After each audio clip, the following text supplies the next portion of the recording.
T. Miss T. Miss T. Miss T. Miss T. Miss T. Miss T. Miss T. Miss T. Miss T. Can't wait for you to meet Miss T. She is the T in T. Hey, welcome back. Guess what time it is? It's Sweet Tea Time. And I'm so happy that you're tuning back in. Okay, so I've just been on trips. I've been doing stuff. I've been building some things with my businesses. I've been doing conferences. I just did a humongous event with my organization. Technically, it was 3 days community event. It was people everywhere, people plus more people. But in the process, in the thick of all of that, I have so much that I've seen, gained, learned that I have to tell you about. Okay, so this is a part of a series called What is Blocking You? And we've covered before that sometimes that blockage is exterior, meaning the environment, the company, the people that you keep around you. But then sometimes it's interior. And I find that most often when I'm coaching people and mentoring people, that it's easy for them to point outward when the breakthrough or the blockage removal needs to happen inward. So I wanted to continue with that series with, now that you're in the process of self-discovery or even environmental, exterior discovery in removing blockages, I wanted to talk about something as simple as taking a step. Taking a step in the right direction, the direction that your freedom is in, the direction that your goals are in. Sometimes people want to leap into the brand new, the big and the better. It doesn't happen that way. You have to be okay with just taking very intentional, deliberate, well-paced steps. And I know that, that's not always what people want to hear. They want to be swimming in the lap of luxury right away. And it just doesn't happen that way. So for example's sake, I'm mentoring this young lady and she says, we're going down our list of dreams and goals. And, she says, but how come I don't have this big, we'll just use a car, for example. How come my Mercedes is not here yet? And, that's a luxury vehicle. And, there's some things that are attached to having a luxury vehicle like that. But she's so stressing out that by the end of this window of time that she gave herself, she doesn't have this luxury vehicle. And I said, well, let's take a look at the landscape of things. Now, let me give you a disclaimer. I am all for dreaming big, pursuing higher, and really desiring more, the better, and the best. I'm all for it. However, in the interest of taking steps, you want to examine the whole picture of your life to make sure that if you're determined to have this thing, that the system of things that you've built for yourself can support what you were demanding to have in a short window of time. So for example's sake, this young lady, she wants a Mercedes, right? And so we go, okay, well, what kind do you want? She tells me the class of Mercedes. She's like, ooh, okay, that's nice. What color? She tells me the color. Ooh, it's slick, it's black, it's nice. Tell me about the interior. The interior is camel color, Miss T, and I got this, and I got that, and I want this, and I want that. So she has the characteristics of this vehicle down like a science. And then I ask her one question. Now, this question wasn't designed to block her or tank her or pause her. It was designed to help her see that, yes, you can look at the shiny button, but what is the cost of responsibility beyond the moment of acquiring the vehicle that you need to be considerate of? So I said, so what happens if you're driving down the road in your beautiful new Mercedes, appreciating the smell and the feel of your camel colored interior and all the extra little bells and whistles that are inside the vehicle, and you're behind a truck and a rock hits the windshield? She's like, oh, I'd be so mad and da da da da da da da da. I said, do you have any idea how much a windshield for a Mercedes costs to replace? And she says, no, I never thought about that. And I said, okay. Well, something to think about. And then I asked her, you 30,000 miles on this thing, enjoying it. Everybody's appreciating seeing you in it. And what happens when it's time to get an oil change or a 30,000 mile maintenance? Do you have any idea what that costs for a Mercedes? And she says, No, I never looked that up. I didn't look that up.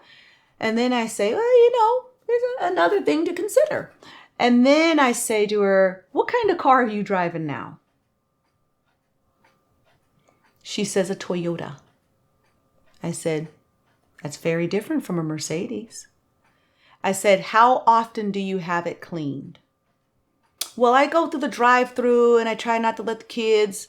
Oh, you get your kids frequent your car. Well, yeah, dropping them to school and I'm like, okay. But how often, so she's going over her routine and how often she has to clean, which is, the truth of the matter is it's not well maintained. And so again, we're not talking about deflating somebody's dreams. We're not even talking about being realistic. We're talking about understanding that what you are asking for, what you are desiring, there are steps that are designed to get you to it so that you not only acquire the vehicle, but you also acquire the disciplines for a lifestyle of someone with that kind of vehicle. And so one of the things that I told her, and again, we're still on the overarching topic of what's blocking you. Sometimes you don't have the vehicle, not because you don't deserve the vehicle. You don't have the vehicle because your lifestyle is not ready for the vehicle. So for her, some of the steps that I gave her is, okay, be faithful with what you have. So you have this Honda. Is it debt free? No, I'm still making payments on it. Baby, what you think a payment is going to be like on a Mercedes? So step one is do whatever you can do with prayer and side hustle to pay off your Toyota. That is step one. Step two, build a lifestyle every Friday night. You and your kids clean out the vehicle, take it to have it washed, get the fingerprints off the windows, fill up the tank with gas. That is your lifestyle routine as it pertains to your car every Friday of every week.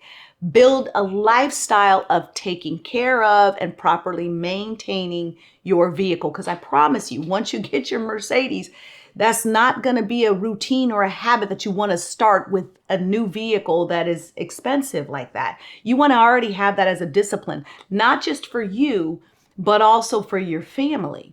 So again, in the interest of taking steps, another thing I told her is, what is the difference in the payment? And that's if you're not going to just buy it outright. I'm talking to the specific individual. And I think her idea was to, get a loan and make payments. And I asked her, so what is the difference in the loan payment for your Honda and for your Mercedes? And then she says, I haven't done that math yet. I said, well, one of your steps is get that math done. And then the step after that, now again, these are steps we're taking toward the new vehicle. Once you get that math done and you determine the difference. So for example's sake, your Honda payment is $400. Your Mercedes payment is $700. That's a $300 difference. I want you to start putting that $300 difference in a bank account. Open up a completely separate bank account. Call it your Mercedes extravaganza, new car, feeling the wind in my hair and I love it, car account. You call it whatever you want to count. But it's an account specifically and solely for acquiring your Mercedes. And the difference between what the payment you're making now and the payment you may be making with your Mercedes is $300. Every month, without fail, put that into your car account, the new one that you open, and make sure it's the kind of account that you can't touch it. Because sometimes emergencies come up or rainy day situations happen and you want to tap into your car account and that'll take you further away from getting your vehicle. So open your car account and put the difference of the two payments in that card. Because what it'll do for you is it'll get you in the habit of making that larger monthly payment long before you get the vehicle. So by the time you get the vehicle, you're already in the discipline of paying that much money every month for your luxury car. So again, when we're talking about what's blocking you, I think sometimes we can demand things that are not in our immediate scope, realm, capacity, or ability. And so you get the thing, but what it does is it sets you up for an epic fail. And I can give you a very long list of failures. And it's not that the dream doesn't work. It's not that you don't deserve it. It's just that your lifestyle wasn't prepared to receive it in a way that you could have longevity with it. And so again, learning to take steps is a super important thing. And then one of the great things about learning to take steps is eventually in taking those steps. And when I say steps, it's like you're walking. Like sometimes when you're not in a rush and you're really calculated and you have some level of cadence in your determination as you're taking your steps, you're not taking tremendous strides. You're sure that you're going to get there, but you're calculated with your steps. And then there are times where you have to take strides because of the pressure, because you're in survival mode. And then there are times where you're qualified to take a leap. I've been walking this road for a long time, and I've steadily walked this road a long time. That means you've built some momentum in this area. And because you've traveled this road steadily and consistently with this cadence of determination for a long time, you are now qualified to leap over some things, to leap over a puddle, to leap over a landmine, to leap over something that requires more time. You redeem time, you save time, you bypass time because of your faithful step taking prior to this opportunity to take a leap. So sometimes you can take a leap into something. So for example, and just keeping this in the realm of the vehicle, for example, I went from a Honda 2-door coupe used with primer spots all over it to a Toyota Camry 4-door. This was my first new vehicle. Then I went from there to my second brand new, all mine, off the lot vehicle, something that I absolutely wanted and enjoyed and paid full price for it. And that was my Charger. I liked my Charger. And then because I built so much cadence in the car realm with being faithful, paying it off, keeping them clean, properly maintained, and teaching this discipline to my children, I took a leap into, I have a Range Rover is one of my cars. I have a Range Rover, but I took a leap into that from the Charger status. But that's only because of the consistency and the quality of step that I took prior to this particular vehicle, which is 3 vehicles prior. So again, there is a time and a season where you can leap, but that's only after you've been tried and tested and shown that you can be faithful and consistent and work the system of the step that you're qualified to leap for more. So again, when you're talking about what's blocking you, sometimes it's not that, the dreams and the goals and the lofty ones, it's not that they're not yours, is that there's a process of stepping that has to happen to qualify you. Because like any good parent, you're not going to give your kid, who's learning how to drive, a Maserati as their first car. Because there's so much that could go wrong with that whole scenario. If they're just learning, you want to give them something they can beat up, ding up, and learn from. You don't want to give them something that's expensive to maintain, expensive to drive. And then if something happens to it, or could happen to them, it's like giving your kid a freaking sports car and they're 16 and all they want to do is go fast. You know the kind of demise that could happen on the other side of that kind of giving, or someone having access to something that they're just not mentally, physically, and then maturity-wise ready for. And so you have to know these things about your own self. Most often people will say, oh yeah, I can handle it. But can you? Come on, be honest. Can you? I want a bigger house, 5 bedrooms with a pool. Do you know what it takes to own a 5-bedroom property that has a pool, all the bigger things? Do you know what it takes financially just to have something like that? Not to mention the schedule for maintaining a home like that. I have a large home, and guess what? I don't clean it all by myself. I have to get help. And then when I grew to the place where my kids all moved out of the house, then it's just me. Like, I'm not going out there in the backyard and grooming all the trees and all the lawn and all that it takes. Yes, it's a lovely thing to have, but there's some extra responsibility attached to it. So you really have to take the time and be honest with yourself about what are the steps I need to take so that once I acquire this thing, I can keep it and sustain it and enjoy it for the length of time that you want to enjoy it for.